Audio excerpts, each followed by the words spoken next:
I don't care who starts, but somebody's got to start, because I'll tell you something, in any love relationship, there is a chain reaction. When one person does something loving, the other person's going to react to the change that they see. Here's another difference. Women need to hear words. Men are very visual. We're verbal, he's visual. That's why men love to see women in little skimpy negligees, lighting, and I think I do a pretty good job of explaining to the women the mood, the atmosphere, how to sell the sizzle, how to make his life really exciting and make him feel masculine. But the other thing is, you have to understand, as a man, we need to hear the words. That's why when a couple has an argument, a man comes to you and he says, I want to make love to you, and the woman is thinking, you think I'm turned on now? You've got to be kidding! We've just had an argument. But his way of saying I'm sorry is through the sexual act. She needs to hear the words I'm sorry before she's able to respond to you. And you know, I'll tell you something. Throughout history, women are the ones that go into the bookstores and buy the gothic novels and the romance novels. You know, if I'm reading a love story, my husband will turn to me and say, where are the good parts? And I think everybody knows what he's talking about. He could care less about the words.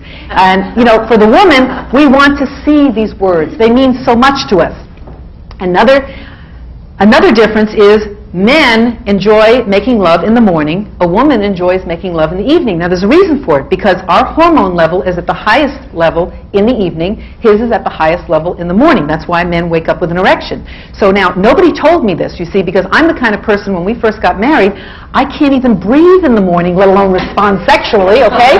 So my husband would turn and, you know, he would be very amorous, and I'm thinking, you got to be kidding. I can't even breathe. It can't be me that you're turned on to. We haven't done anything. We haven't talked. We haven't been with each other. We've been sleeping all night, and he wants to make love. I want it to be the culmination of a day. I want to have gone on a date. I wanted him to tell me how much he loves me, how special I am, before I can respond. And so, you know, what do you do with all this information that I give you? You don't take it personally. You see, the reason you go to a marriage counselor is because you want someone to look at your relationship objectively. But if you can see your relationship in a very objective way, and you start to laugh, and you think, okay, well, what's the answer? What's the answer to this? The answer is compromise. You know, the first time you make love in the morning, the next time it's my turn, we do it in the evening.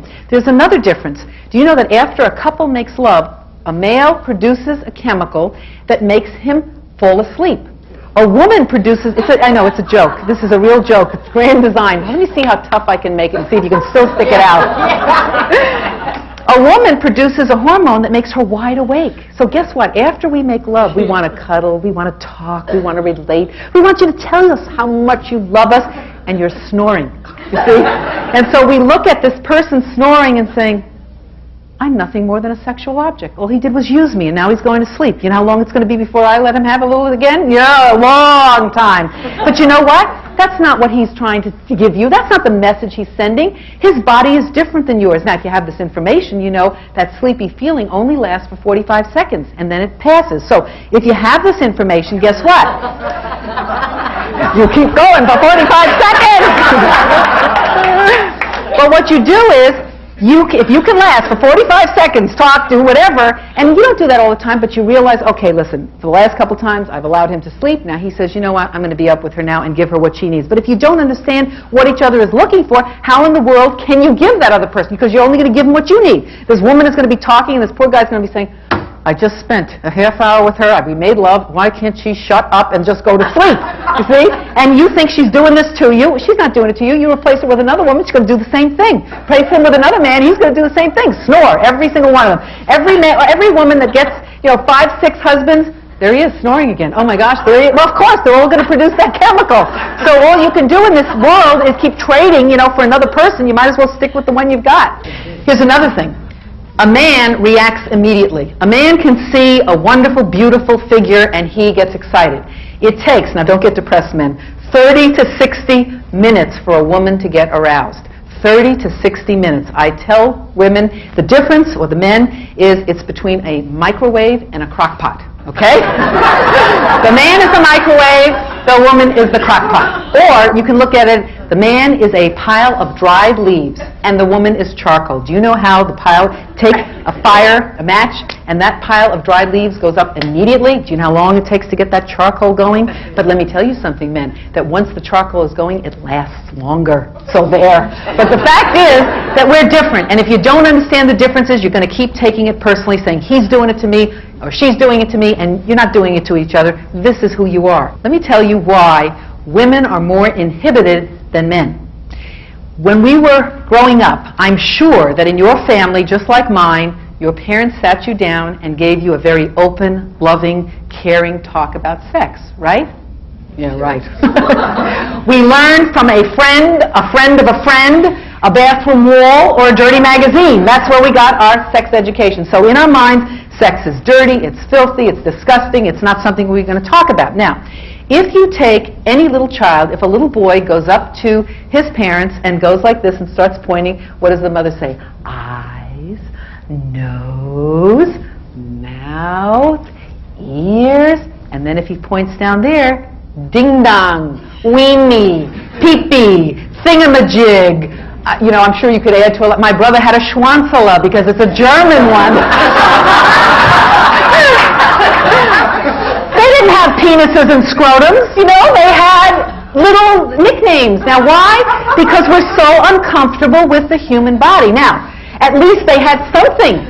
We women had nothing. We didn't have a part. It wasn't referred to. I take that back. One woman one night said, yes, I had a treasure box. Now, even a treasure box is buried, secret, and hidden, you see? So that's why women grow up and they're so much more inhibited than men. We don't even have a part, okay, until we're grown.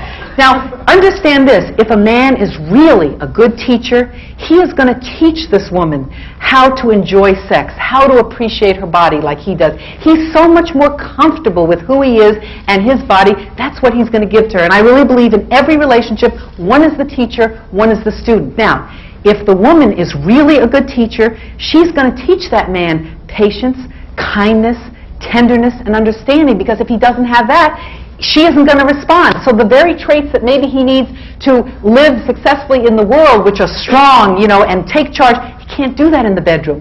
Little boys, when they're growing up and they're in the locker rooms, they're saying, did you get any? Did you score? Did you get her? Those aren't loving, tender, caring terms of endearment. So there's an exchange. The woman is going to teach him how to be loving, how to be caring, how to be nurturing, how to be understanding. It's the velvet side. If you want to know, when we're going to do the men's program, every woman is looking for a man of steel and velvet. That's what we want. You know how everybody's confused? What is a woman looking for in this world? She wants somebody she can lean on, somebody who's strong, who is there for her, and then she wants the velvet side also, because unless you want her to respond in the bedroom, unless you're able to show that velvet side, there is no way she's going to respond to the strength and the steel side. If you're able to grasp what I'm teaching you, then you're going to have a relationship that is both sexually and emotionally fulfilling for both people. Now, what if you don't feel sexy or romantic? So many times somebody comes up to me and says, Ellen, I just gave birth, I've gained some extra weight, I don't feel sexy, I don't feel romantic. Let me give you the most wonderful piece of information that you're ever going to get. I want you to pretend that you are. Now, let me explain this to you. The mind doesn't know the difference between real and make-believe. Do you know how many times two actors fall madly in love on a movie set? I can tell you that Tom Cruise met his wife on a movie set, Warren Beatty met his wife, Alec Baldwin met his wife. I mean, thousands of people have fallen madly in love, and what a pretense. I mean, there's lights, there's action, there's a whole camera crew, and these people are told to make believe they're madly in love, and guess what happens at the end of the movie? They fall madly in love. So two people who have come to me and said, I don't have any feelings anymore, it's dead. You know what I do? I teach them how to pretend. I think I have enough exercises.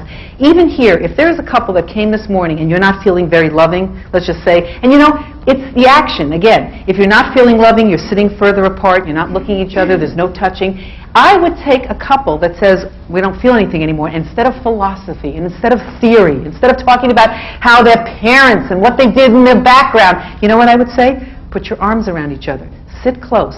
Kiss each other at least 6 times while this lecture is going on. I want you to physically be there for each other, and all of a sudden, you'll feel warm after. You don't have to feel it first. You see, we think we have to feel something in order to do it. Let me tell you something. I have started exercising. I hate exercising. Every day I wake up, this is what I say to myself. I don't want to exercise. Maybe I can skip today. That's every day of my life. Not one day do I wake up and go, oh, I can't wait to go running. I can't wait to do my exercise. I hate it. I'm not an exercise person. But I feel like later on in years now I've got to do that. But so here's the feeling that I have, right? I get up, I stick my feet on the ground, I stick on my tennis shoes, I put on my, all the while saying, I don't want to do this, oh, it's so cold out, it's so nasty out, it's so good. I put on my, and I walk out the door, and I keep moving, and guess what happens at the end of my exercise? I feel good.